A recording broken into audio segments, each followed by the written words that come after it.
Gotta be against the law to look this damn good. Cause baby, I feel real good and I wish I would. It's gotta be against the law to look this damn good. Everybody watch out. Watch out now. I'm ready for a good time, and I came to groove. The whole band's here, and we came to move. Got a fresh haircut and 2 new shoes. We're here all night like we got nothing to lose. Coming out the jacket, cause we're turning up the heat. I wanna see you clapping when you get up out your seat. It's time to make it happen when we hit these streets. I'm coming in hot, and I can't be beat. Watch out now.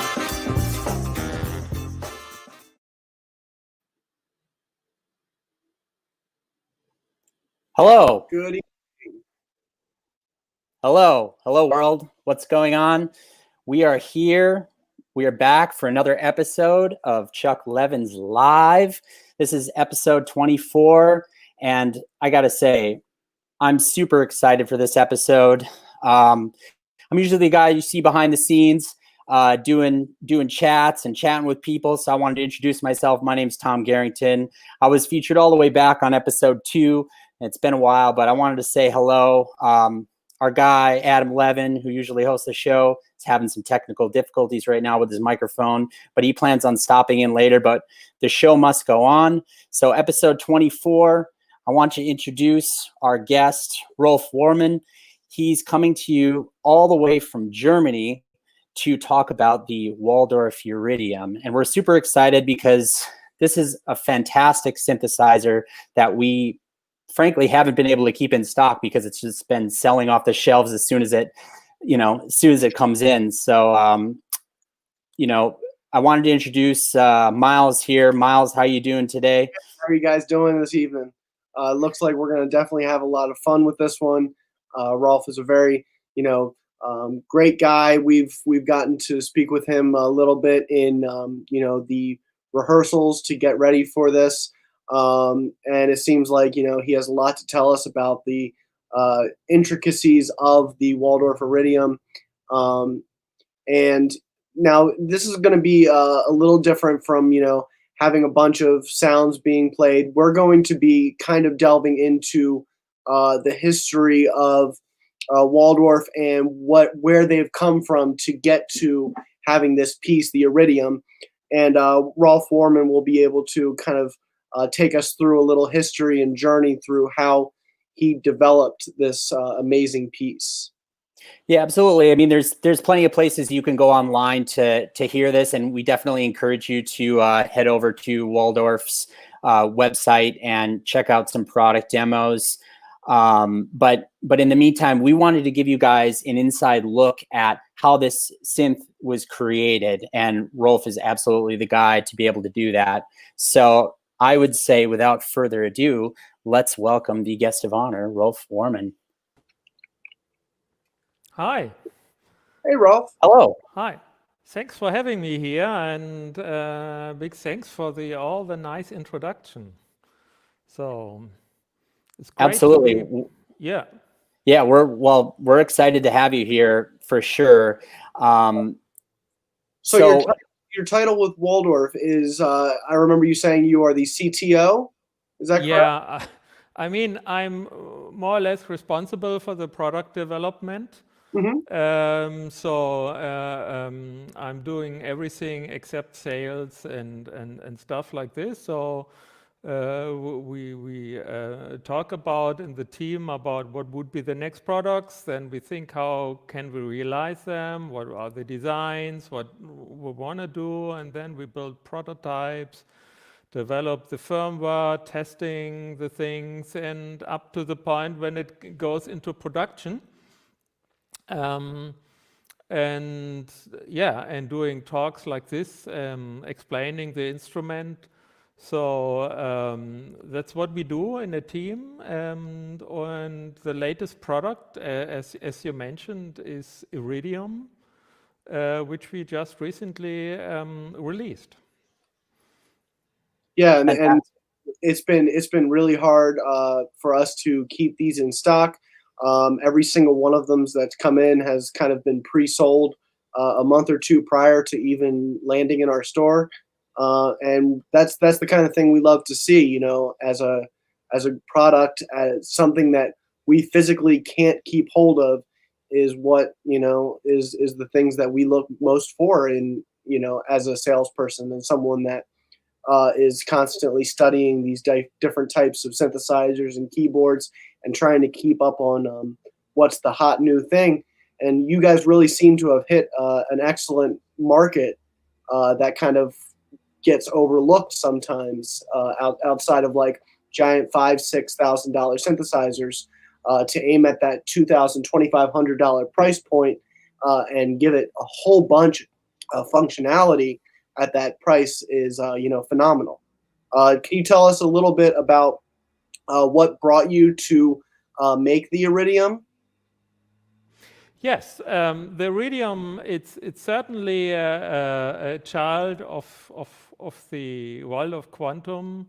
So the Waldorf Quantum is the big synthesizer, keyboard synthesizer released 2018. And it's a little bit in the higher price range. So we had many discussions with users of the Quantum or potential buyers that said, well, would it be possible to have this machine in a little bit smaller form factor? Maybe also with a few more voices. So the big Quantum it's a digital synthesizer with analog filter.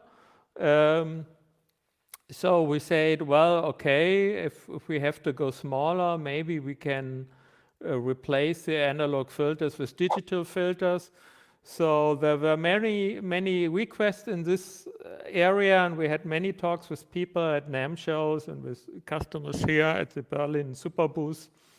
And we came then to the conclusion that okay, let's do a desktop kind of module without a keypad.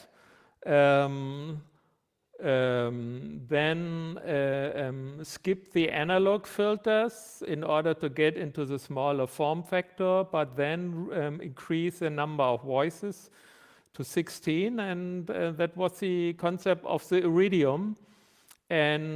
But still, we wanted to keep all the sound engine features of the Quantum, so it's more or less patch compatible, except, of course, that the analog filters will be replaced by digital filters in the Iridium, but you can exchange your sound designs in both directions. And that's the idea. And the other thing is that there are a few little extras like CV inputs and a little pad button matrix in this form factor. And we are quite happy because the feedback what we got is that this packaging is quite good. So people love it. And as you say, we are quite busy in these times, which are not easy, to be honest, to produce hardware because you have to get parts from everywhere, and not everywhere in the world or even here in Europe factories are working as expected. But we are building them and we release them, and we try to build as many as possible.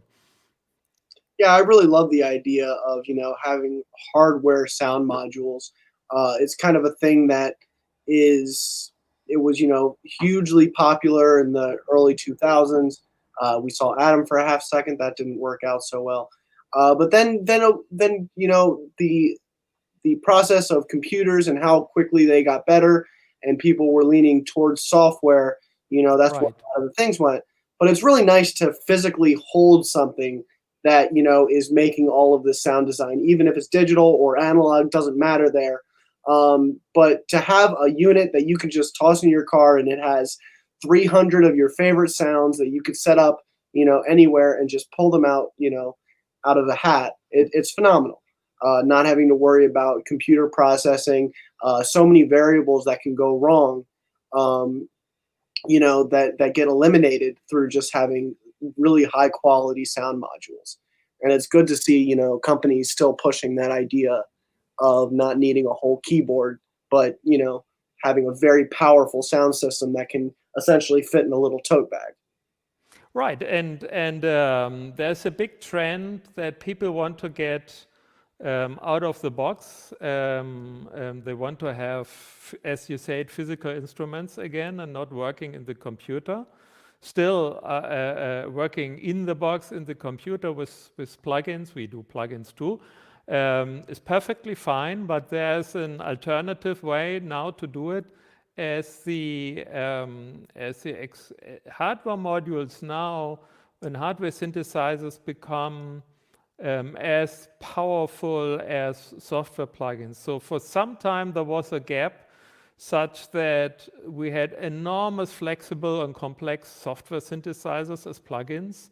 And we had, of course, traditional analog-based synthesizer, which would never get the complexity of a plugin, of course.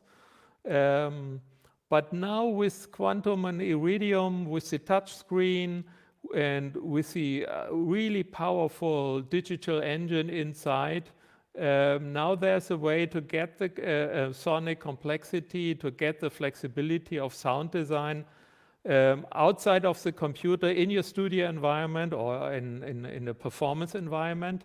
And that's something which is fascinating to many people.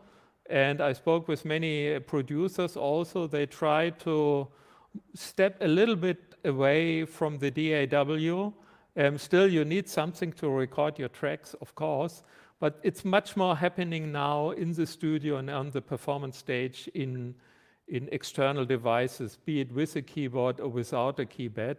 And that's a fascinating trend, and that's something which we wanted to also further advance with the Iridium.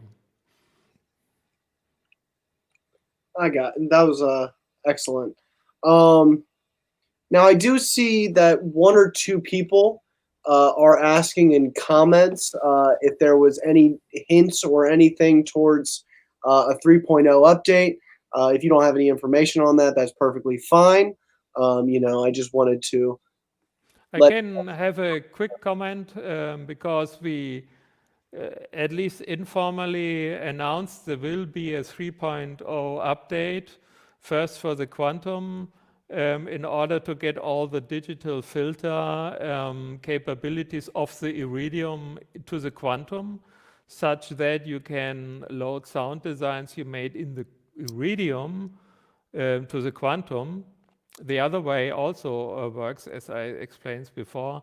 And I hope to start this beta for the 3.0 shortly, but I'm still working on some details. And since we have from the Quantum group a very large beta group for a hardware synthesizer, it's more or less a public beta. Everybody can join who has, of course, the instrument.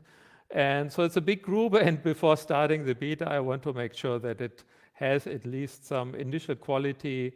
So I'm holding this a little bit back, but I hope to start this as soon as possible when the version reaches the quality I like to have.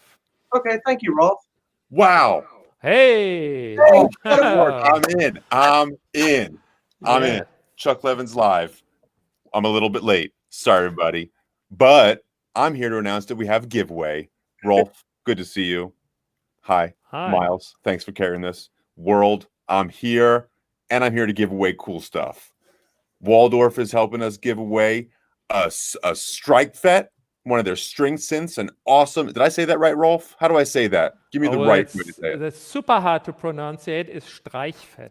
You don't make it easy. You don't make it easy. You make us really work for it, but it's an incredible synth. We can even talk about that a little bit. But we're giving one away. We have about 15 more minutes, I think, to go in the giveaway. So if you haven't already signed up, please do. The guys are going to drop it in the comments. It's going to be awesome. We're also giving away a $100 Chuck's Bucks gift card. I don't think it gets any crazier. 2 awesome giveaways. One way to enter. Just do it. It's easy. And we're going to have some fun doing it. So now I'm in. Now we can continue the stream. Sorry, I'm laughing so much. Your pitch shifter is on. Thanks. It's absolutely hilarious, Adam. Thanks, guys. Not sure how it sounds, but I'm here. I have tech support all around me, and it's always an audio person that has the biggest trouble with audio when it matters most. Right. It always happens, and so it should happen here. But I'm here. So sorry to interrupt everything. Let's get back to synthesizers. Iridium was born out of Quantum. Right. So I was wondering if you could tell us how Quantum, Quantum is like probably one of the most mega synths ever to hit Earth.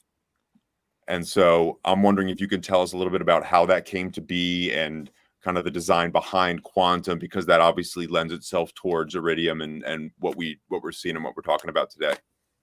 Yeah, right. The story goes that I think it was 2016, for us here in Europe, it's always fun to go to the NAMM show in January because it's a little bit warmer and it's fun to go move over. So we have a little team which always goes there, and for example, Axel Hartmann, the synth industrial designer who works for Waldorf, many other companies, and with some other people from Waldorf, when the NAMM 2016 was over, we always go for a few days to the beach. And it's still cold there, but still nice to relax and hang out a little bit. And we thought, oh, well, what do we next? What is the next thing, the next big project? And there the idea of doing again a big flagship synthesizer was born. You may remember in the 90s, Waldorf, end of the 80s, beginning of the 90s, started with a rack microwave synthesizer. Then, I think it was 92 or 93 or something, the big Waldorf Wave was born. So we had some, let's say, tradition of doing a very big flagship synthesizer, and the Waldorf Wave now is a legacy instrument, much sought after. There are not so many around, so it was time. And the funny thing is, at that time there wasn't a big flagship synthesizer in the market in the hardware market. So we thought, okay, let's do it. We don't know if people will like it. And so we started to think what's inside, and Axel Hartmann did the first designs, and I thought about, well, of course, it needs to have a wavetable synthesizer, but boring to just have wavetables. So what do people love these days? What is the most interesting and advanced synthesis form? And then we say, well, there's so much stuff going on with granular synthesis and sampling, so we put in this. We have a little bit of physical modeling. Of course, we have also virtual analog sounds. We have analog filters, because the combination of digital oscillators and analog filters, this also goes back to the old Waldorf Wave, which was a big wavetable synthesizer with analog filters. So this, and then the next ingredient, let's say, that was the idea, well, it should be a thing which can rival with what people nowadays can do with plugins. We want to get the people, we want to deliver the same flexibility of what people now can do with software in a hardware form factor, but without an editor in the box. So we had the touch display. I was working on, we had the iPad synthesizer Nave for Waldorf, if you remember this one, this very popular thing. So we thought, let's do a kind of a modern touch display, which hasn't been there in this kind of let's say, flexibility and quality. And there we are with the concept of the quantum. So that was the megasynth, and I believe the first prototype we showed without any announcement, without any press release. It was just there in the Frankfurt Music Fair 2017, and people got crazy over it, and so we got the first reaction that we somehow hit a nerve. And I think NAMM 2018 in January we showed the final version, and it was totally crazy because people came to us and said, well, we have waited for years that some company is doing again in the flagship market a big synth, which has a rich synthesis engine and caters our wish. They were undercatered for years. I cannot remember what the last big flagship polyphonic hybrid synthesizer was. I don't know, actually. You have to really go back. It had been a while since we'd seen like a major, like there'd been a lot of synths released, but nothing as substantial as certainly like the Quantum, and a couple other synths that came out that year really were kind of like in that vein, but it had been a minute since we'd seen anything certainly as substantial and as powerful as the Quantum, for sure. Yeah. So that, and we were very happy, obviously, and now you see other companies going also into that market segment. So we're it's a little new thing, but of course that's real money. Not everybody can afford this money, but likes to have the flexibility of the synthesis. And also some studios are quite full. So the idea of the Iridium as a smaller form factor, which is more affordable, at least compared to a flagship thing like Quantum. So the idea was there in the beginning too, when we finished the Quantum. So we more or less started in 2018 already with the first ideas and design for the Iridium. And here we are. In times of Corona, releasing a synthesizer, it's a kind of an adventure. It's definitely phenomenal. It's awesome. So, I mean, it's like an incredibly deep synth platform, and you've put a lot of into it. So, like, talk to us a little bit about, like, you know, you being the chief designer behind it. What's really your involvement in, like, you know, it has what, thousands of different patches and programs. You mentioned like VSTs, like it is like accessing a VST with hardware. Right. So like, how much are you involved in each of these different soundscapes and sound designs? I mean, this is a sound designer's tool. So how are you involved in process, and how do you come up with something that's going to be like the backbone that people are going to design sounds based on? Like this is, you know, Richard Devine and like all these big sound designers are using Quantum and Iridium. So how are you kind of setting the stage for those guys? Well, so the I was already working with Axel Hartmann, which is the industrial designer from the Nave. So we had a good relationship. So typically it works like that. We brainstorm somehow, and I give him some ideas what kind of control and panel elements the synthesizer should have. So one of the basic idea was to have, multiple oscillators, but each of the oscillator is capable of different synthesis options, let's say, or methods. So we started original with 4. So we have the wavetable, we have the waveform, we have the sampling and granular, and we have the resonator, which is a physical modeling. And later on with 2.0, we added FM synthesis. So this was one idea. And basically, my involvement was then to find the right hardware platform for this, which wasn't so easy because there wasn't anything ready on the market. So we had to carefully select which kind of digital components, CPUs, etc. we are using.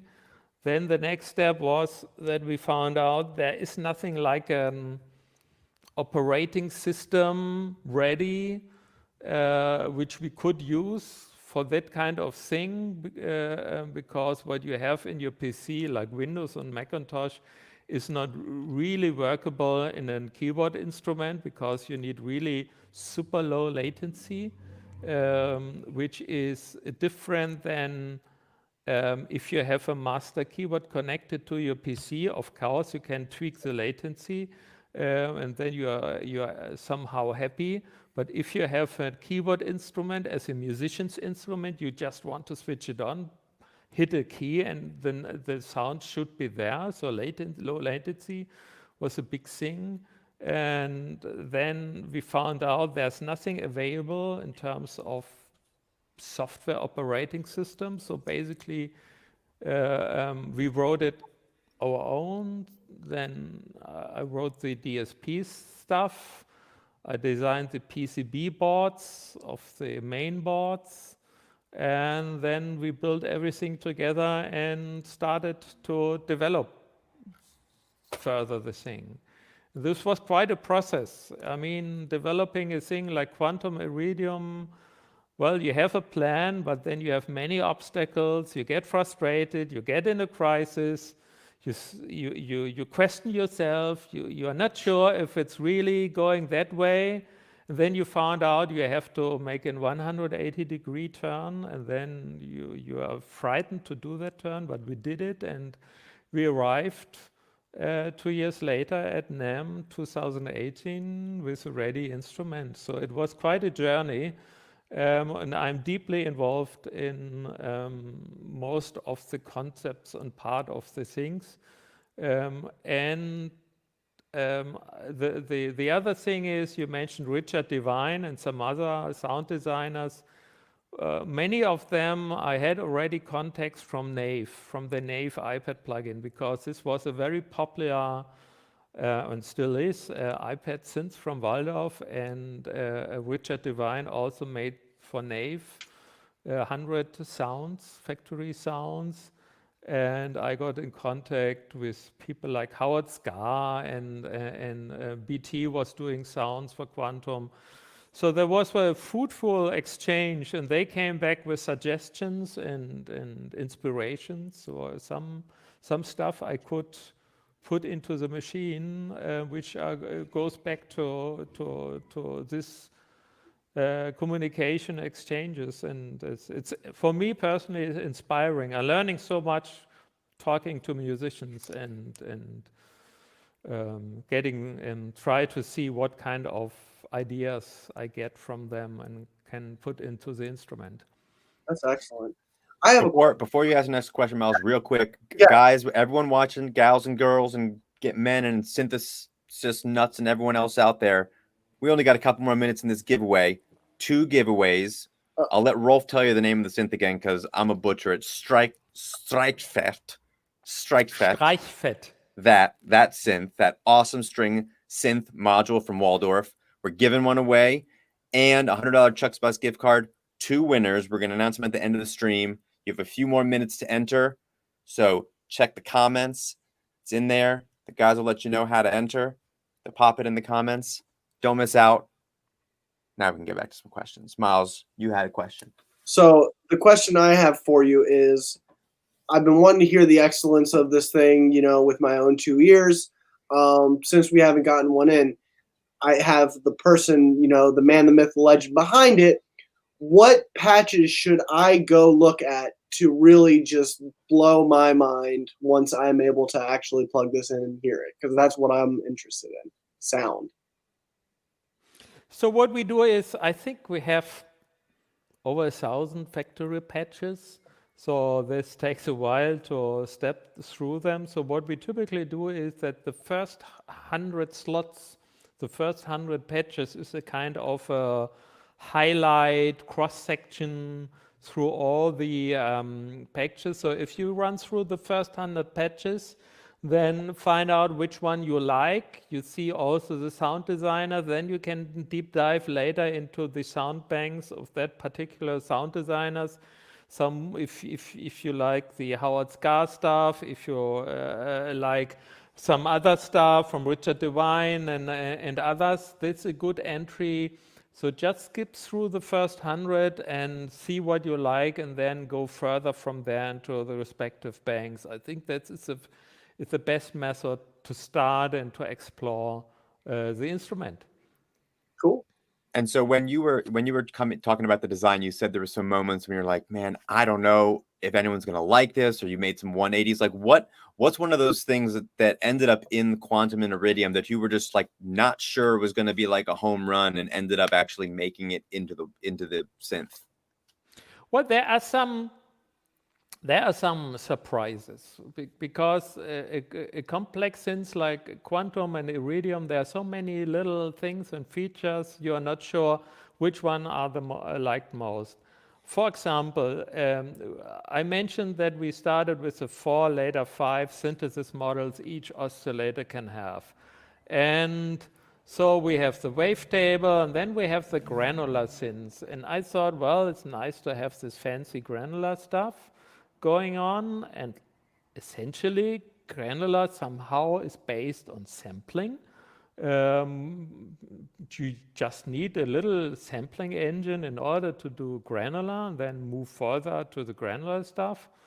Then I thought, okay, but well, if I have a little sampling engine inside in the instruments, just leave it there in a normal sample mode. And when we got the instruments in the beginning in the hands of musicians, they said, I want this sampling stuff as a major feature. And we got in the beginning so many requests to add loop modes, reverse modes, we have key mapping, we have velocity mapping, multi-sampling and all that stuff, editing of samples, setting loop points, crossfades, and what you expect. And some users just buy the Quantum and the Iridium just to have a modern, advanced sample synthesizer or keyboard, which is also not in that way in the market where you can do sound design with samples. So this totally overwhelmed us, but we tried to keep up and added all this needed sample feature that we have now, I think, a very mature and very inspiring sample engine. And people then, there's, for example, from the recent Tangent Dream, the Thorsten Kwasniok, he sampled bees from a hive in his garden, and he did a few very cool presets from it. You wouldn't recognize a bee humming anymore. So the sample stuff, there's a whole fan group for the Quantum and Iridium who's just using the samples. On the other hand, some other sound designers like Howard Scar, who lives not far from here, where I am, who has said, I never touched the sample engine so far. Rolf, can you explain me what it does? Because so some users just are fine deep diving into 2 of the 5 engines. That's totally fine. So sampling was a big surprise, and we will do more on the sample area in the future, because there's a big opportunity we see. And so another thing that I think also, like, besides the incredible sound quality is the visual of the Iridium and the Quantum. I mean, it's almost like you're visualizing sound, and the way you guys have displayed the audio and the different synthesis modes. I mean, is that part of your mastermind design, kind of visualizing these sounds, and like your process for like coming up with how this all works? Well, I'm a quite visual. For me, visualization of sounds and wavetables helps a lot in designing sounds. So I find this very useful. And we also did a lot of visualization in the Nave app with Axel Hartmann. And for me, it was clear I want to have a similar thing and use a nice touch screen also to do this visual stuff in a sensible way. We didn't want to overdrive it somehow, exaggerate it, but we wanted to do visualization in a way which is useful to the sound designer. And yeah, there's still some black screens, empty screens, where I can add a thing here or two. So I still have some ideas, but it's quite important, I think, for not for everybody, but for many who see visualization as a big help, especially if you go through wavetables. It's very hard to do this without a 3D display. That's not the real fun of it. You don't see what else is in the wavetable, and that's the point. Yeah, you want to see what happens if I increase the position in the wavetable, where it goes, and I immediately see there's a timbre which is enriching more overtones, or it going back to a sine wave. That's fascinating, and it gives you a quick, very good idea where to move and where to go. Yeah? I think we got a good question from Ari. He's asking about how you came up with the names Quantum and Iridium. Names are always difficult for companies, and the Quantum originally had a different name, and typically while you come to the end of the development and some of the folks and start to find out, well, are we getting in conflict with other companies in the same area, audio, music? And so our name was used original name from another company, not for a synthesizer keyboard, but near enough in the audio world so that we couldn't take it. And so then what you do, you sit with some people together, have some beers, and I think our guitar guy came up. We have a nice friend who's more on the guitar section. He came up with Quantum. I don't know. I have to ask him. And was Iridium just born out of Quantum? They kind of sound in the same like magnitude of awesomeness names. Yeah, and so have a nice beer, and then you find the right name. You heard it here first, everyone. Just have a beer, and everything awesome ensues from there. Yeah. So I see some modular synths and stuff behind you. So like, how did you get? I mean, taking on like the magnitude of coming up with the most like mega synth of all time is no small feat. Like, where did you start with synths? What was like your first synth ever, and like how did you kind of end up where you are today, like being like chief master synth? So the first synth I had as a kid was so I wanted to, the story goes, I saw on the TV somebody demonstrating, I think it was a Moog modular, and I thought immediately, well, that's what I want to have. A synth doesn't have to be a modular. So I went to the music stores where I grew up in Hamburg, in the 80s and looked around what kind of synths they had. So you find an ARP Odyssey there, and you found some other stuff, but most of the stuff was too expensive for me to get.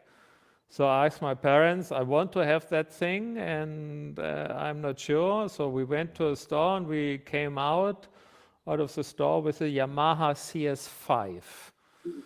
And so that was my first synthesizer. And yeah, and as many people in my generation, we used tape recorder then to do some stereo tape recorder, two of them, to do some overdubbing in order to do some kind of stupid multi-tracking.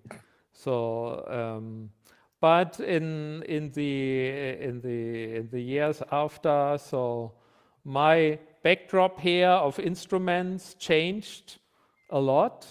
I think 10 years before, you would see here lots of vintage analog gear. So I had a big collection at a certain moment.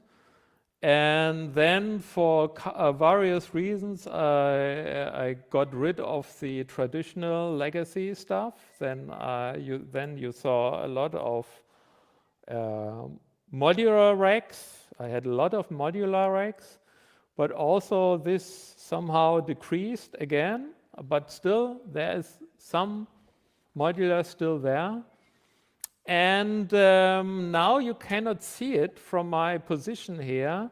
Now I got a Rose and Wurlitzer, and so now I just need to have something, and this changes. I'm not a big hoarder that I'm buy one thing and I buy and I sell, and so that's the fun of eBay, and so I like to.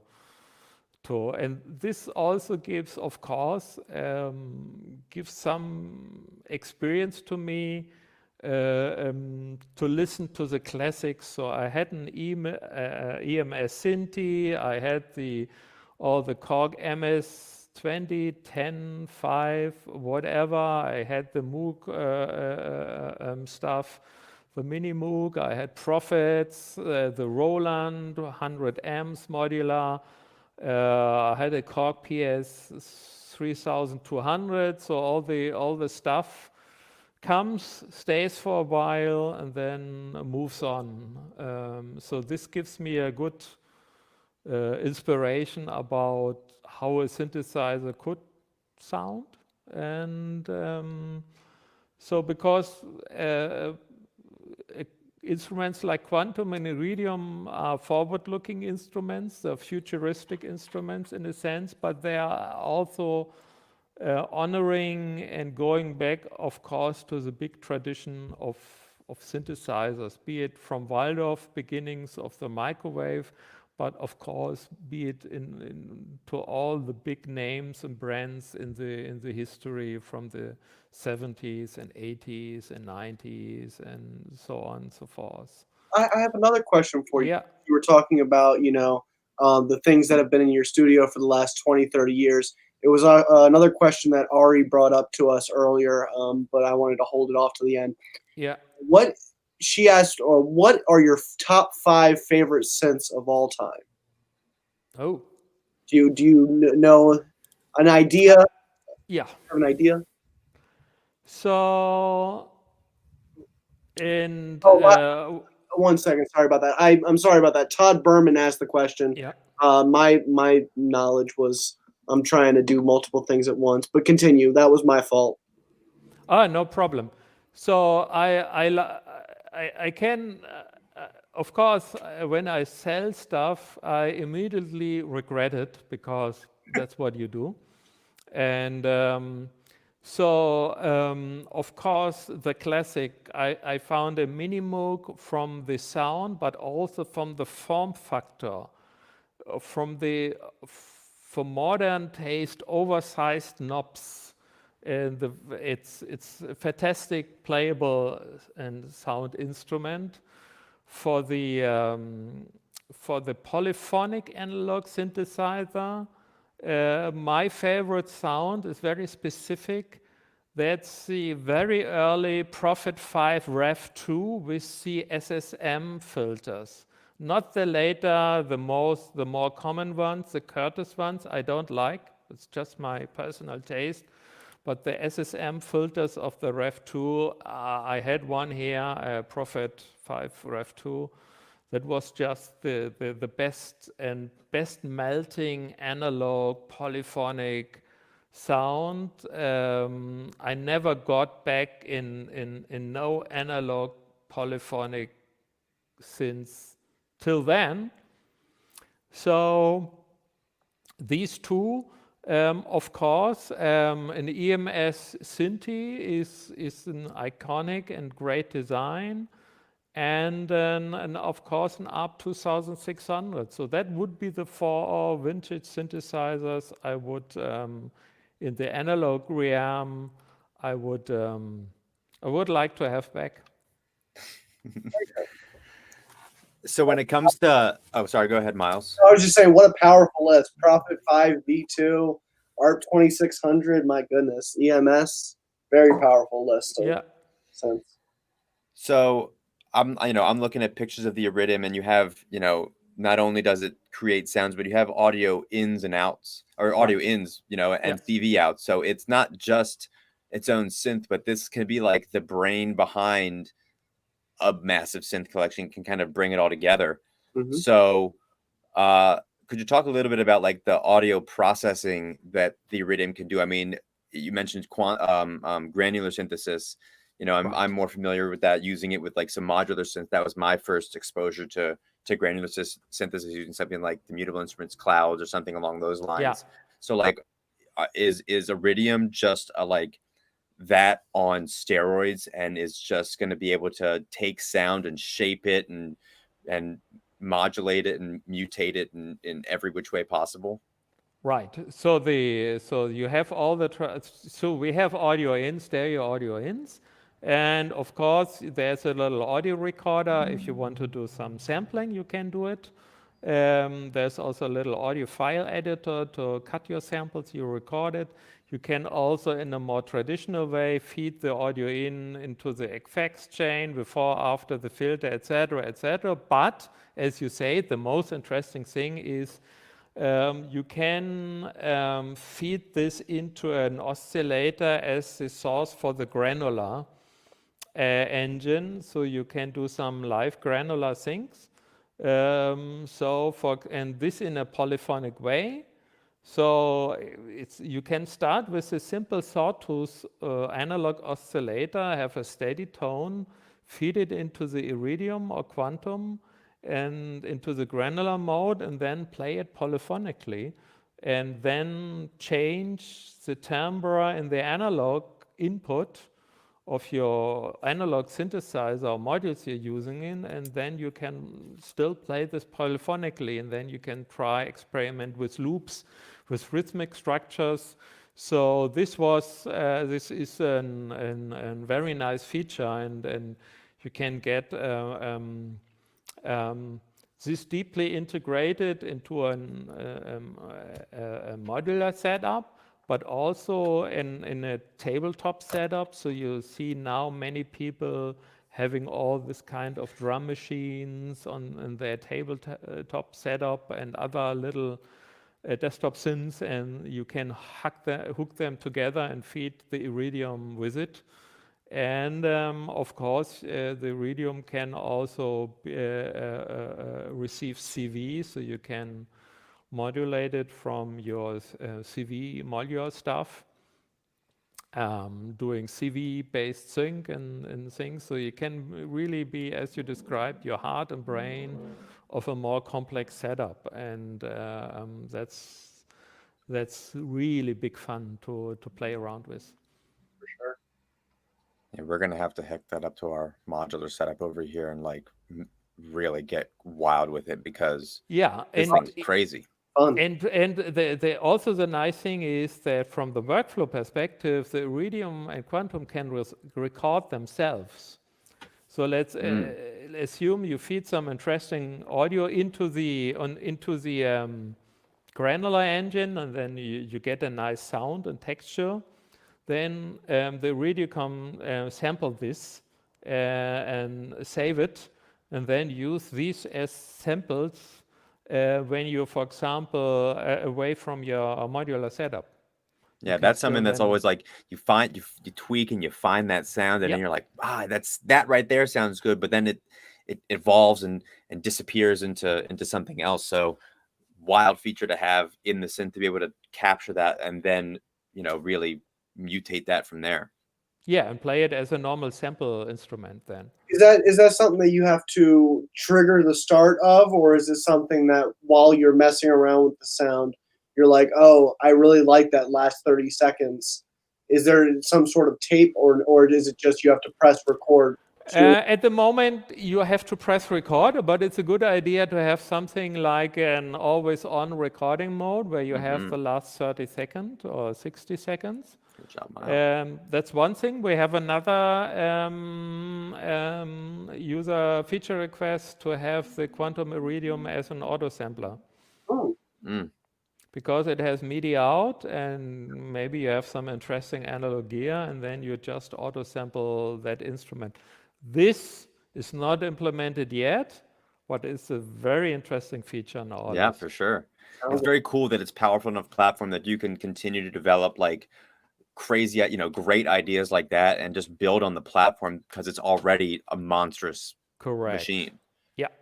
So it's really like it. I mean, not all flagship synths get updates this substantial and can really like ride out the test of time. And it sounds like already you have like, I wanted to ask you about the kernel mode that you introduced in 2.0. Let's talk a little bit about that. So like, how did that come about? Like the need for kernel mode and tell us a little bit like what that brings to the platform. Yeah, so we had the idea that it's a complicated story, and I don't need to tell the full story, but it comes to the conclusion we wanted to add another synthesis engine. So I was working on a more generalization of the FM stuff, meaning that in traditional FM you have as operator sine oscillators, some have some other waveforms.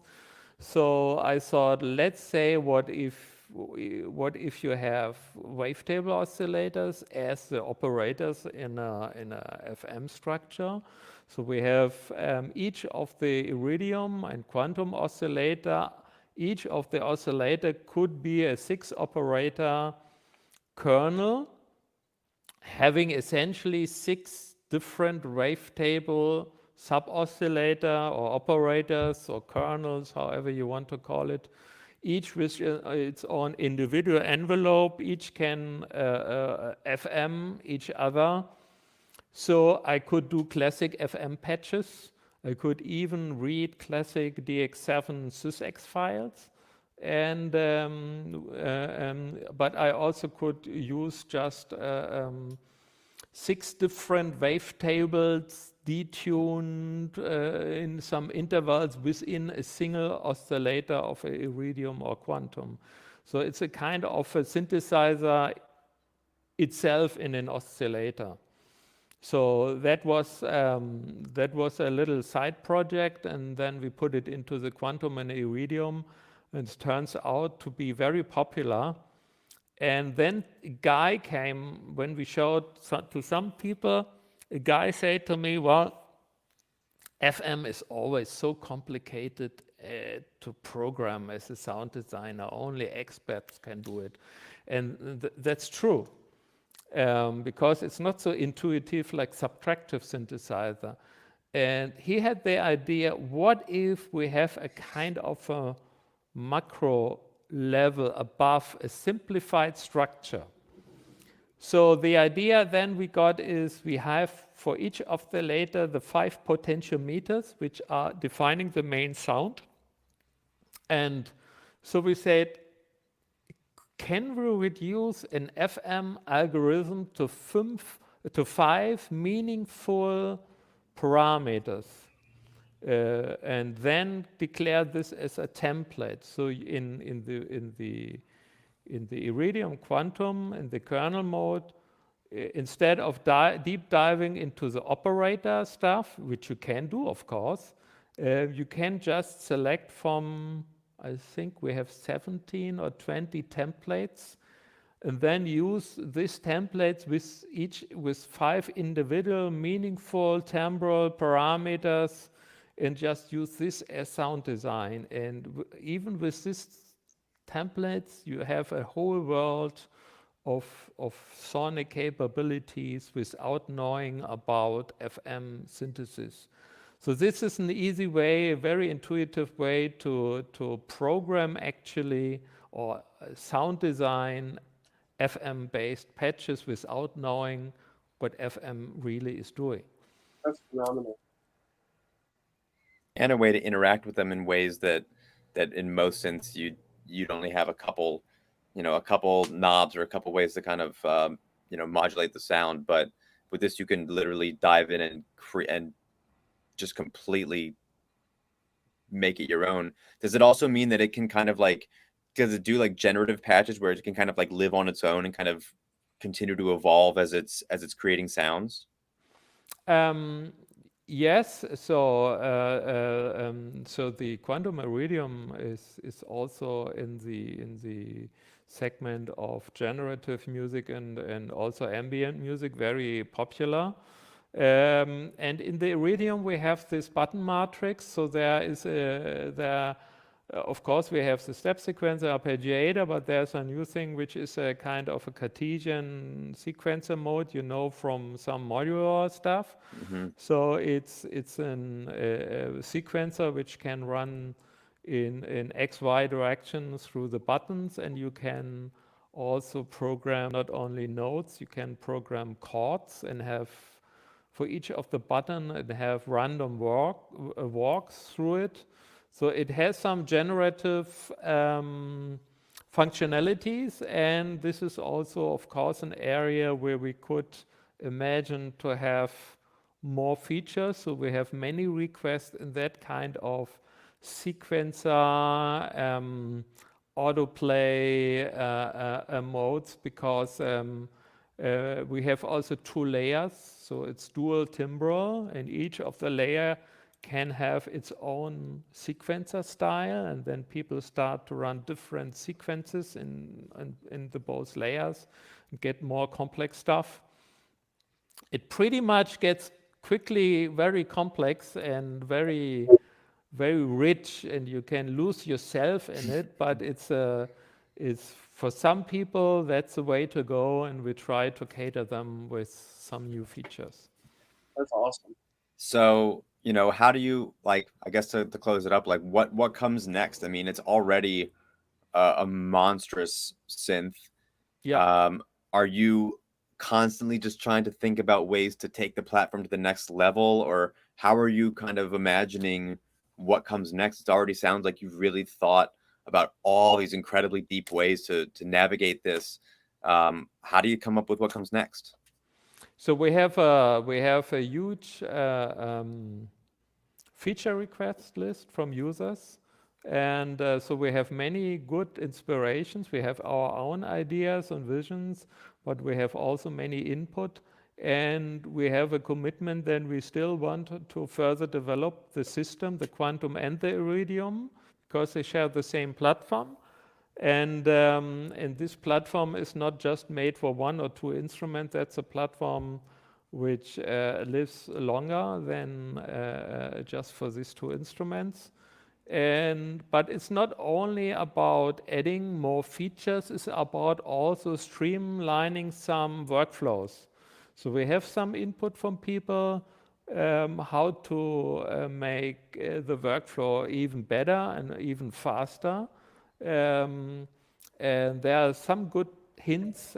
So it's not only about adding more features, it's also about making the instrument even more usable and fit into the studio process or performance process people have.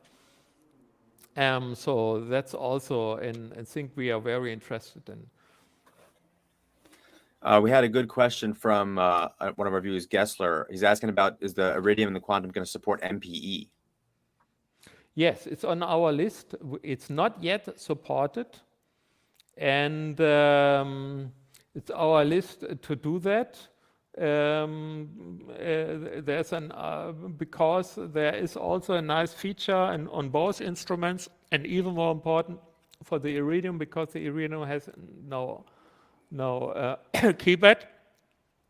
It has an USB host port, which means it's the same plug like in the computer. And if you have an USB-based MIDI controller, be it MPE, be it traditional, you can directly plug it into the instrument. That's huge. It's a great feature. Yeah. So if you have an instrument or C-board Yep. or an X key or whatever, you can play it. And that's also something we work on. Yeah, it makes it so much more of an. I mean, it's already like an incredibly expressive instrument, and that's very cool that it can add just that extra level of control and depth to it. Yeah, really cool stuff. This has been like a super deep dive and really cool. I think we should do our giveaways now. I think we got to like let these people know who won the. Rolf, give it to me one more time. Streichfett. let's give it away, guys, behind the scenes, and see who won the Streichfett. I'm trying. Try. Who we got? Jeff G from Tennessee. Congratulations. We will hit you up on email. And we'll get you an address. We'll get your address. We'll get that thing out to you. And let's see who won that $100 gift card. Who's the second winner today? Michael W. from New York. Congratulations, guys. We appreciate you guys watching, tuning in.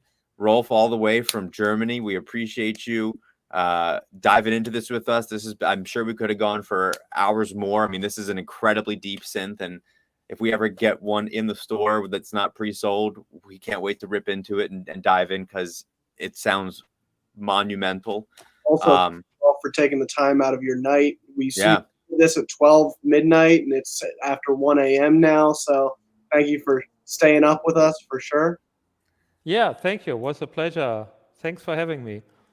And real quick, Tyler Jackson asks, when can you get one of these sweet Chuck Levin shirts that goes to Levin? The answer is very soon. Check our website, because we're going to have them for sale and not too long. So Tyler, don't you worry. They're going to be out there, because we turn it to Levin. Get it? Rolf, thanks a lot. Miles, thanks for being here. Everybody, thanks for tuning in. And we'll be back next week for another Chuck Levin's Live. Thanks to Waldorf. Thanks to Korg. Thanks to everyone for supporting this. We really appreciate it. And we'll see you next time. Have a good night. Have a good one. Bye-bye.